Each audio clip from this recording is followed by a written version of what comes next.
there's some good news to report in terms of progress when it comes to women sitting at the head of a boardroom in a male dominated sports industry. According to the Women's Sports Foundation and the Journal for Sport for Development, women hold approximately 20 to 34% of senior administrative and leadership roles. The numbers tick up even higher for women when it comes to their involvement in governance for international sports federations, with those numbers coming in at approximately 21 to 27%. Women also account for less than 20% of team doctors in professional sports. One woman bucking the trend and making sure the Jacksonville Jaguars are propelled to an inclusive future is my friend Megha Parekh. She serves as the Executive Vice President and Chief Legal Officer of the Jacksonville Jaguars. Parekh says that she's focused on guiding growth at the intersection of law and leadership, while also driving strategic innovation and connection. In her role, she helps to shape the long-term vision and strategy for the franchise, utilizing business growth, civic engagement and innovation, and community impact and building. Parekh says that she believes that leadership is much more than being part of a team. It all starts for her with creating environments where people and communication can thrive. And she joined me this week to have a wide-ranging discussion on women in leadership in sports, the innovative future of the Jacksonville Jaguars, and how her work can set the stage for others to follow in similar trajectories moving forward. My friends, this was a wide-ranging and thoughtfully insightful conversation, which I'm excited to share with all of you right now. I'm Kevin McShann. Let's have this conversation.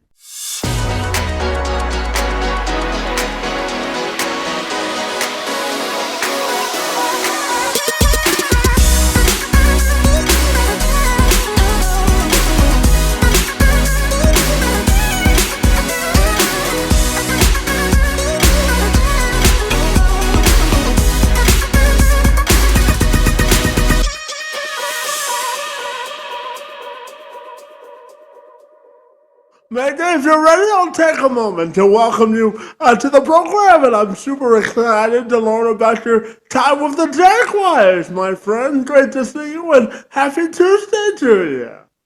Thanks so much. Thanks for having me here. I appreciate it. Absolutely. Now, I know that you've been with the Jaguars since about 2013, and you're their chief legal officer, but you're also responsible for a large portion of their business growth, my friend. So I'm wondering if we can start our conversation by me asking you about what makes your role with the Jaguars so fascinating, and why do you love what you do, my friend? Sure. So thanks so much for asking that. And, we obviously have an incredible team that works together here. And I think that that collaboration that we have is really a critical component to our success. But when I first came down here, one of the things that I like about the organization is that no matter who you are, what level of experience that you're at, if you are willing to take on responsibility and show that you are able to take it on, able to do what you need to do to close any skills gap that you might have, we're more than happy to give people whatever responsibilities they like. And so over time, and it was shortly after I started that I got responsibility for IT and HR in addition to legal. But I also had an interest in overseeing construction and have really enjoyed that part of it. And so had the benefit of overseeing the construction projects as it relates to the addition of our two pools, our world's largest outdoor video boards, remodeling of our club spaces, construction of an amphitheater and an indoor facility in 2017, helped with our new training facility, which opened in 23. And now we have a real estate team that we're working with, that's in house because we've just grown so much. But they are building a Four Seasons hotel and an office building across the street. And then as of last summer, we are in the middle of a significant project with the city of Jacksonville to renovate the stadium. So lots and lots of interesting projects over time, and a ton of opportunity for me personally just to be able to learn and grow because of how dynamic our business is. Absolutely. Well, no one will ever accuse the Jaguars of not being ambitious, okay? That's right. Yeah, absolutely. Ambitious and innovative are certainly part of our DNA, I should say. Absolutely. And you brought up the stadium project, and I know you're a leading voice behind that, my friend. And I know that we're looking at that as a potential economic driver for Jacksonville. So tell me about the stadium initiative and how it's going, my friend. Sure. So, led by our obviously ownership group and our team president, we've been thinking about what the long-term stadium solution will be for a long time. And that's in part because what we didn't want to do is get close to the end of our lease and not have a plan in place with the city of Jacksonville. Because when you're negotiating under that kind of pressure, sometimes it's harder to make a deal that's best for everybody or really considers all the interests of the stakeholders. So, rewinding a bit, going back to 2020, we did an assessment to see if we can reuse the stadium in its current condition. And really, that's the stadium bowl. So, is the concrete that's here structurally sound so that we could even do a renovation in place?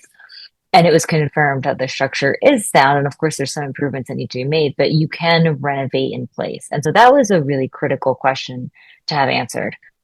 From there, we went out to our stakeholders, including other folks that have events in this building, the city, of course, um, our fans, and asked the question of what are those things that we feel like we can improve on as a part of our stadium experience. And, number one amongst them was shade, which is why one of the most important features of this renovation will be putting a canopy over the stadium, but also improving vertical transportation, improving circulation around the concourses, new food and beverage offerings. And so we were able to take all of that input to help inform the design, had a design competition, took about a year and then of negotiating with the city, but we were able to come to terms and deal with them last summer. And now we are well underway through construction and working through the process with the city. And not only does it create jobs during the actual construction process, and we have goals with the city as it relates to Jacksonville Small and Emerging Business Program participation, purchase of materials locally and from the region,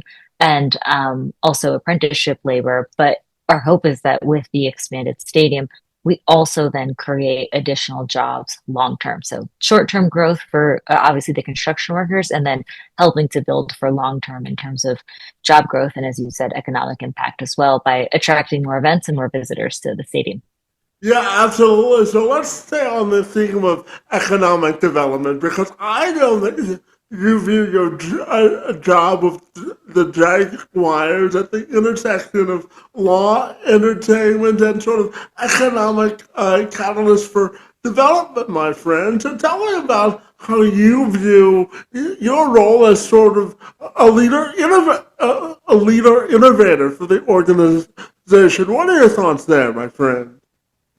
Sure. So I'm grateful to be a part of a team where, for those of us that have been down here, and I've been down here since 2013, many of us came down here from a different place and didn't necessarily grow up here.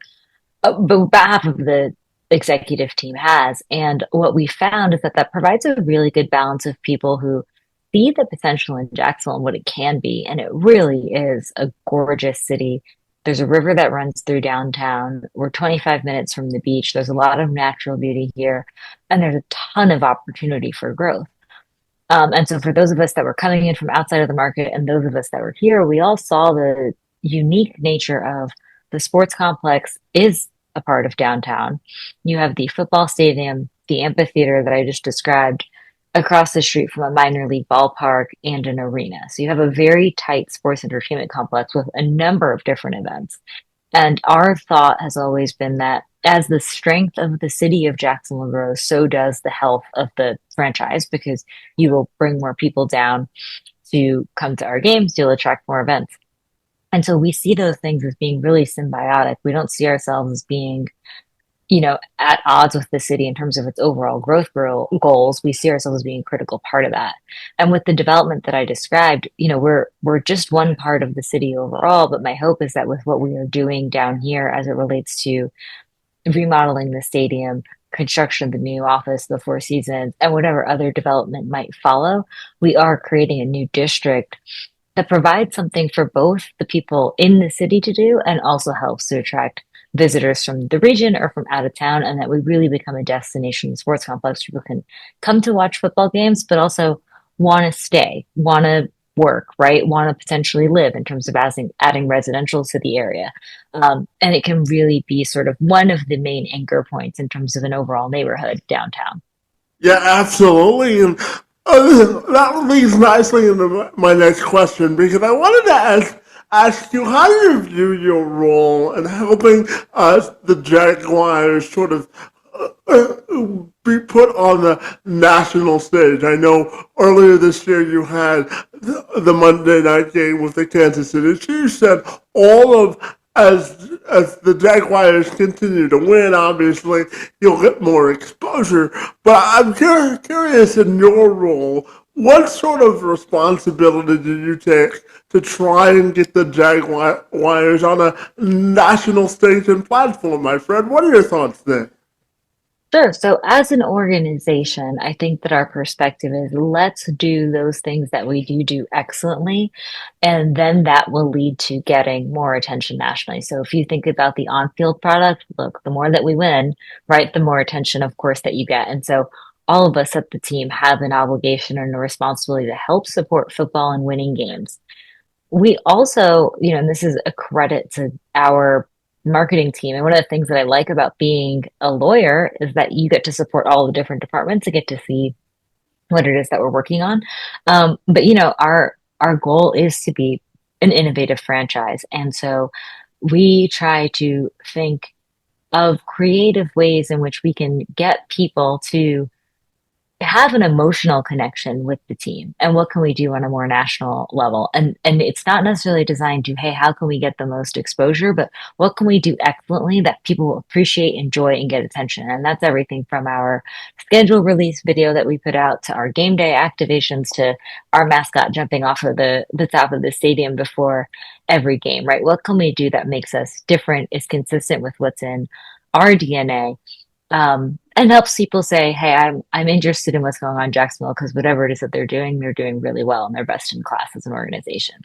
Yeah, absolutely. And I know that Northeast Florida has become a near and dear to your heart, my friend. So I'm curious, what would you tell people about being uniquely Jacksonville?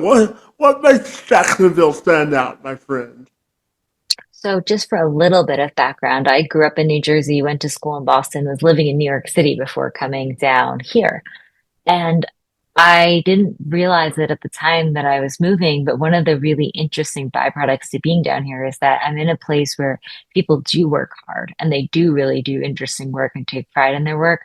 But I also feel like I am a happier, healthier person because Jacksonville is a place where you are able to be more connected with and immersed in nature. And so I like the balance of I can work on stadium construction during the day, but I know that my night's going to end with me walking on the beach. And that balance of activities, I think, makes Jackson really special. So if you're a person who wants to lead a really well-rounded life where you are able to have a fulfilling job, but also enjoy being outdoors, fitness, health, food, all of those things, you get a nice balance of both of them in Jacksonville. And I remember telling my family when I moved here, hey, I'll probably be down there for a year or two and then I'll come back to New Jersey or New York area. And when I didn't come back, my family was like, what are you doing? And then they would come down to visit and they realize like, oh, especially just for my personality and for those things that I like to do, this is such a great place for me to live because I'm able to maximize both professional endeavors, but also personal ones, whether it's fitness or health or learning how to paddleboard or whatever else it might be. Jacksonville offers such a great range of options and is a beautiful place where you can be outside for 11 months out of the year without a jacket on and really enjoy some of the more natural elements that it has to offer. Yeah, absolutely, my friend. I have to tell you. So I live in Canada, but every time I get a chance to go down to Florida in the winter, I hop on the nearest airplane because it's cold up here this time of year. So I can Yeah. only imagine how much you enjoy the Florida weather in the winter, right? Exactly. I remember it, but I don't miss it quite as much. And that's it. That's just it. Again, people are different, but I really do enjoy being outside. I enjoy going for long walks around town. I enjoy exploring the different parks that are here. And then I really enjoy that there's a mixture of all of that, but with the benefits of being in a bigger city in terms of these cultural and sporting events that also are around town.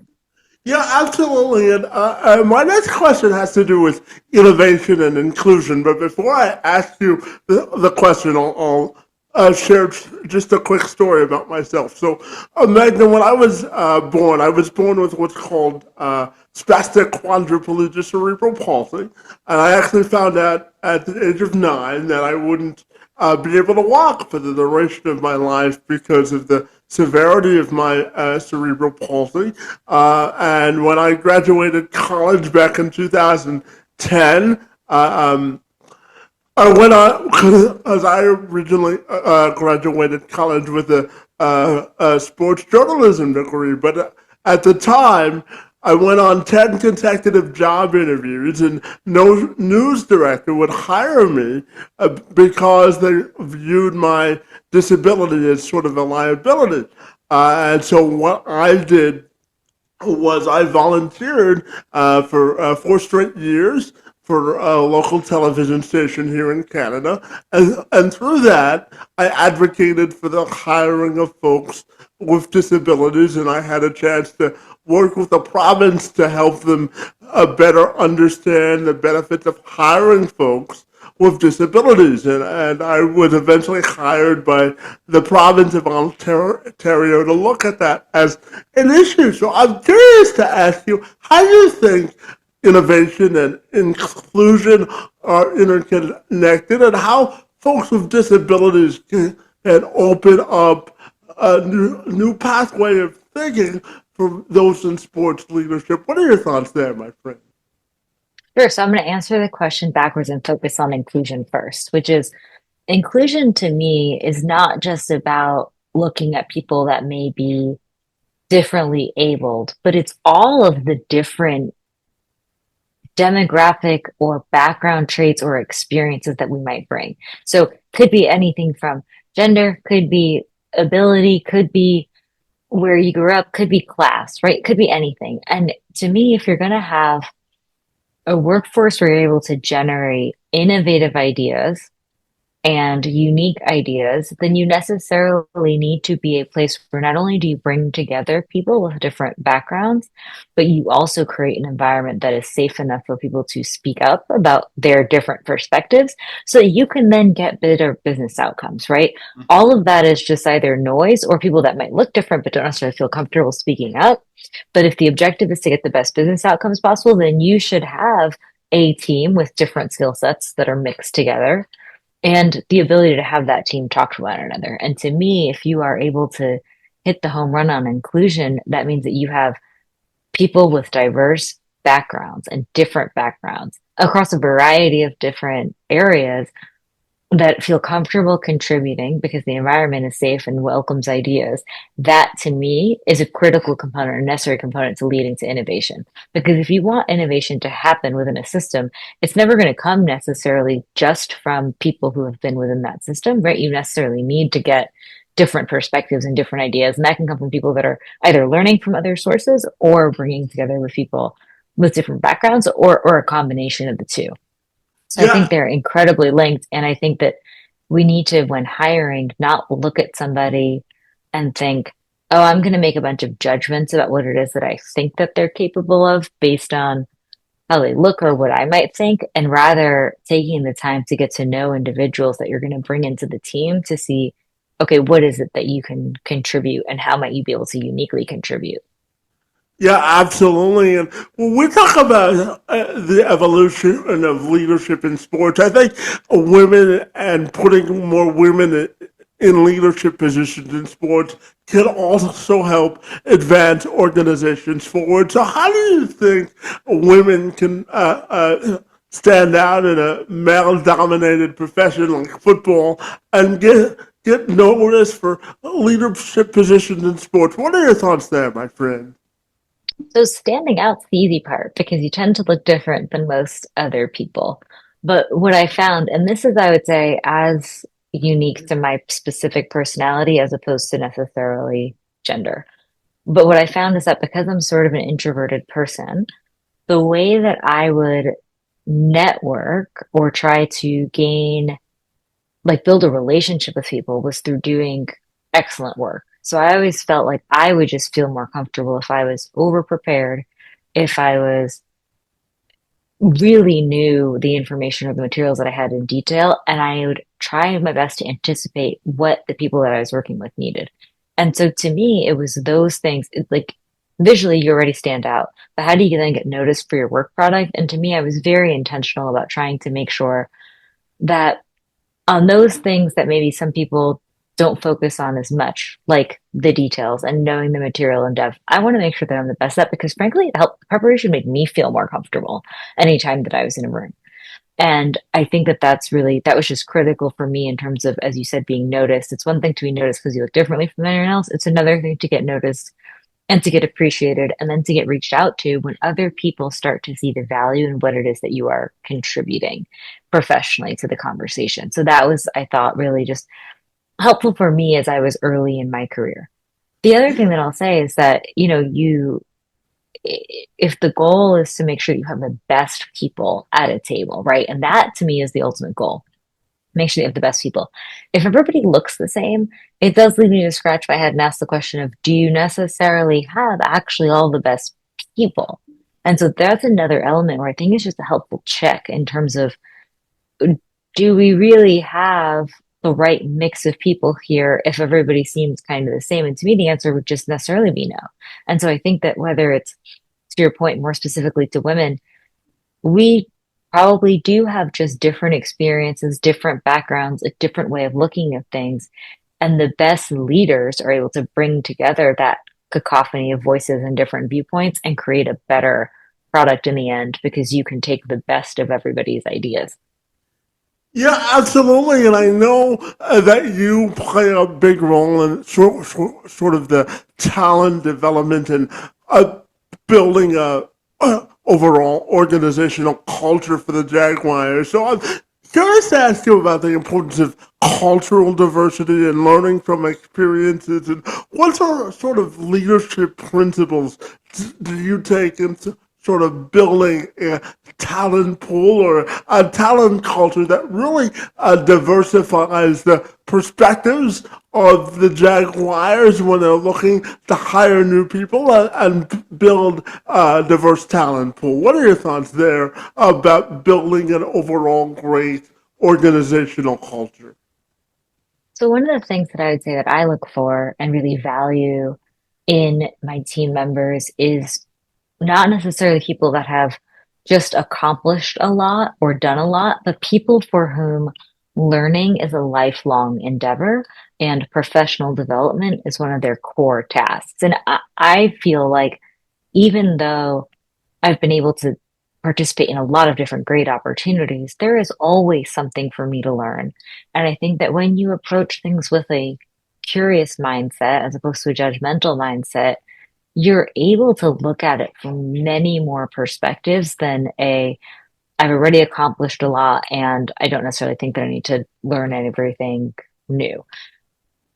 I probably, at least over the course of the week, whether it's while walking the dog or something else, try and listen to at least one course in professional development over time, or read a novel or read something like that might be helpful or relevant to work because I think that great ideas come from learning. And that can be learning about new trends and technologies. That can be learning history in terms of how other people did things in the past, or even just developing your own hard and soft skills, whether it's something technical or learning how to communicate better, speak better, listen better. And so, to me, one of the critical things to look for is not just, hey, what have you accomplished and what skills do you bring to the table, but are you somebody that has a growth mindset and that will look at things from the perspective of there is something to be learned, whether there's something that I can learn and do differently or better and have that be continued growth and development throughout my career? Or am I the sort of person that's receptive to other people's ideas, realizing that I'm going to start from the perspective of someone has a different view than me, let me approach it with curiosity. Let me learn where they're coming from. Let me understand what I might be able to glean out of this, as opposed to being surrounded by people who may be extremely skilled, but not necessarily interested in continued growth and learning. Absolutely. And when we talk about creating an organizational culture, particularly in football, the head coach is a major part of what you try to do when you try to accomplish sort of a winning culture that everyone can get behind. And I know when the Jaguars went on their search for their eventual head coach, which turned out to be Liam Cohen, one of the things that Sean Kahn said was he was looking for sort of a culture builder and someone that players can get behind. And I'm really fascinated to ask you about the impact that Liam Cohen has had as the Jaguars' latest head coach, because he's really made a difference down there, hasn't he? Absolutely. And look, I think that it's a question of how influential really are leaders and what are the components of what makes a great leader. And there's a few things that I think really go into that. And whether that's Liam or our team president or even ownership, right? One of them is making sure that people understand the purpose of what it is that they're doing. So, yes, we are here to like win football games, absolutely. But we are also here to create memorable experiences for our fans, whether that's through football or concerts or any of the other things that we do. And when you take a step back and you remind yourself that's why we're doing what we do, right? We're trying to win football games and give people memorable experiences in our stadium and those who are our fans. That to me is really critical to just establish and remind people of from time to time, because everybody gets a little bit worn out or there's parts of everybody's job that may not be quite as fun. And when you have leaders who set the purpose, I think that really helps drive the organization in the right direction and keeps morale up. The other thing that I think is really critical is setting values and living up according to them, right? So, what are our principles of excellence? What do we strive for? What do we expect in terms of behaviors and attitudes? Are we the sort of place that's going to tolerate negativity and pessimism? Or are we going to try and encourage people to think from a more positive psychology mindset, be more optimistic, identify solutions every time that you also identify a problem? And setting those values in terms of expectations, I think, and then also modeling that is really critical and helpful. But I do think that purpose and values are two of the most critical ways in which a leader can contribute. And then that helps everybody else fall into place. And you have this really complicated organism of a organization with a lot of different people now all moving in the same direction, hopefully. And that consistently being reinforced. Yeah, absolutely. And my next question has to do with life after football. And you're in a unique role as the team's chief legal officer. And me asking this next question, I'm curious about asking you about what measures you take to support players and structuring rather their lives after football from both a business and legal perspective, ensuring that they can still experience prosperity after football. What are your thoughts there, my friend? So I feel this way about all of our employees, whether they are players or not, because for the most part, people will come and go. But I think that if you're an organization that has the right resources in place, you're not only developing people while they're here, but you're giving them tools for lifelong success, like you said. So that to me means that if you have a strong connection with people that have left your organization as well, you may not necessarily be helping in the same way. You may not be quite as involved, but you can certainly always have a touch point and provide resources and guidance that they might need. And we try to do that for all of our employees, even after they've left. Because look, in the end, yeah, they may only be here for a short period of time, may only work together, but human to human, to your point about, there's life that's much bigger than just your job. I do think that people can feel and really appreciate when an organization cares about them, not just for their direct work output, but also has a look towards them as a whole person and their lives as a whole. And I think that that's helpful in part because it also then leads people for a while they are with you. If they feel that you're going to take care of them while they're here and also take care of them when they're gone, if they feel that, then I think they work harder for you while they are here, or they are loyal to you and maybe help you attract other candidates when they go, or at least have good things to say about the organization. And so the ways that I specifically try to help with that is really giving focus to what sort of training and development programs do we have, both internally and what opportunities are we giving people um, to learn from external sources? What types of opportunities are we giving people? And we have exciting opportunities like stadium construction.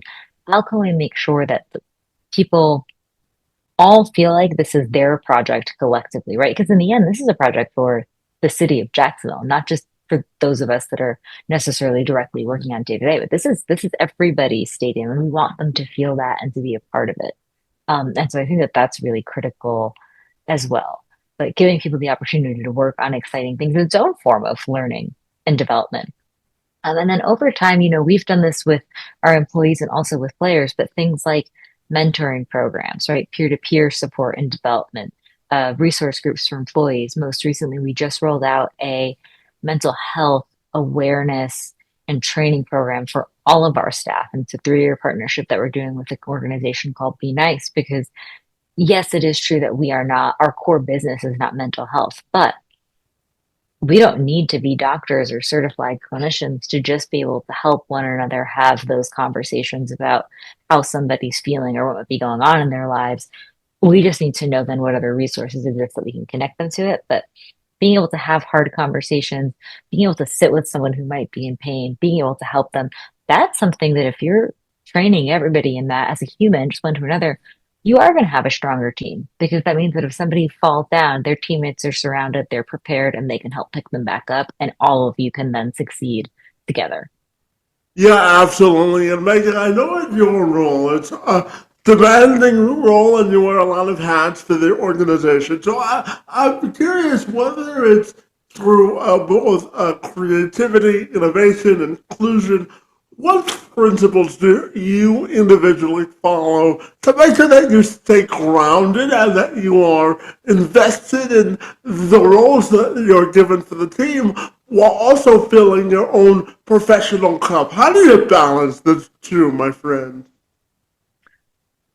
I will say that, like, in terms of staying grounded, one of the things that has been most helpful to me is having things outside of work that are as meaningful to me as those things inside of work. So whether that's hanging out with my dogs or playing guitar, or like you said, there's other creative outlets, right? I'm not very good at it, but like I tried painting, I tried other things, and all of those things, to your point, they give you perspective and they help you realize that hey, while I'm doing something creative, my brain may actually wander off to work thoughts coming and going.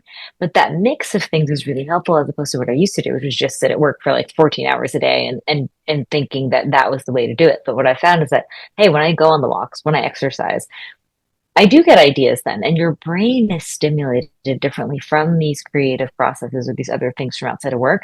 And so you end up being, I think, a better performer overall, whether it's personally or professionally, if you actually treat your personal life with the same discipline and diligence that you treat your work life. Because they're equally important, if not one more than the other, depending on the day or the time or whatever else it might be. And so I sort of I have my work tasks for the day, but I also have my personal tasks for every day, which, might include exercise or whatever else it might be. And those are also non-negotiable, right? So just because there's not necessarily an external pressure from work asking me to do those things, learning how to really ruthlessly prioritize your time and making sure that you preserve the time that it takes for you to take care of yourself, I think are critical for people to then be able to perform. Yeah, absolutely. And we've talked a lot about inclusion and innovation, and I'm curious to ask you, how do you think inclusion, innovation, and both strategic partnerships are interconnected, both in sports and in life, my friend? So, how do you think strategic innovation plays into the role of the responsibilities that you have with the Jaguars and sports and in life in general? What are your thoughts there, my friend? So I think that what you want to make sure of is that once you have a well-established routine, that groove that you're in doesn't become a rut.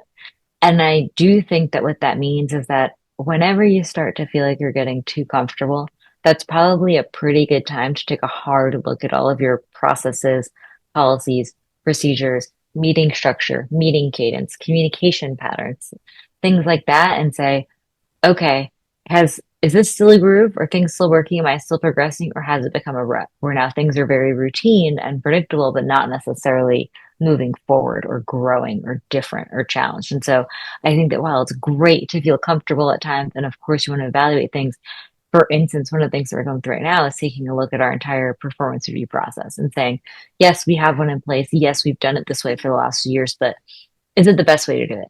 And it may not be that there's necessarily something wrong, but it's just, I think, good to get into the habit of, okay, this is the routine that I've been in. What can I do to change it and make sure that I'm evaluating it, I'm keeping what's still working, and I'm discarding what's not. In the same way that, for people who work out, just about every 8 to 12 weeks, just change up your workout routine so that you don't get too used to it. And it also continues to provide your brain some stimulation. And it makes them so it's fun when there's variety. In the same way, I think that applies to whether it's to work or, like you said, in life, making sure that what you're doing is still aligned with your values, aligned with your goals, and moving you forward is a really good check in to have with yourself at least once a year, if not more often. Absolutely. And, Megan, I'm going to combine my last two questions because they're interconnected. I'm wondering what piece of advice you would give to young women about leading boldly, whether they want to pursue a career in sports or a professional career overall. And how do you look at that as a responsibility, as it contributes to your own personal and professional legacy, my friend? And how do you want that to be defined? So, Kevin, it's a great question in part because the reason why I'm talking to you, it's not because I necessarily want to have some sort of great influence, but it's because I am pretty introverted. But the feedback that I've gotten from people is that every once in a while, when I do something like this, it makes somebody else who was in my shoes 20 years ago, right? And that was me, feel like, hey, if there's a room where it seems like I may not belong, well, if she's there and she looks different than most other people in that role, then maybe I belong too. And to me, it's more a matter of your question about that one piece of advice, which I'm always hesitant to give because I think that in the end, people are the best at giving themselves advice. But you can certainly talk about what worked for you. One of the best things that I ever heard was that every person should assert the right to be complex. So if you're a woman, but you want to work in sports, you know what? There's actually nothing odd about that. I'm not athletic and can never contribute on the field, but I tried to put myself in a position to be the person when people were thinking of, hey, if we need a good lawyer in house, who might we call? And I was hoping that with the work that I did, that my name would then be one that people thought of at the time. But people, I hear this a lot where it's like, oh, you may not look like what we would expect a lawyer to look like, or we wouldn't expect that, the lawyer for the football team still goes and plays an acoustic guitar set at a dive bar once a year. But don't let anyone else tell you what narrative needs to fit around what it is that you want to do the things that you do with passion and excellence and values and integrity, but do whatever it is that you want that you think will fulfill you and bring you joy, as opposed to what you think you should do or what other people think that you should do. It's great to get feedback from people. It's great to learn from them. But at some point, you have to sit down and figure out what does a meaningful, fulfilling life look like to me, and then pursue that unapologetically. Yeah, absolutely. And finally, my friend, if people want to get connected with you personally, what's the best way they can do that? The best way would be through LinkedIn or on Instagram at Mega Legal Girl 10. Well, my friend, this has certainly been a wide ranging and thought provoking conversation, and I want to thank you for the leadership role that you've taken to inspire women in sports and for agreeing to engage in conversation with me this afternoon. It's most appreciated, my friend. Likewise, thanks so much for the time, Kevin. I really appreciate it, and I appreciate the questions and the platform, and it means a lot to me. So thank you.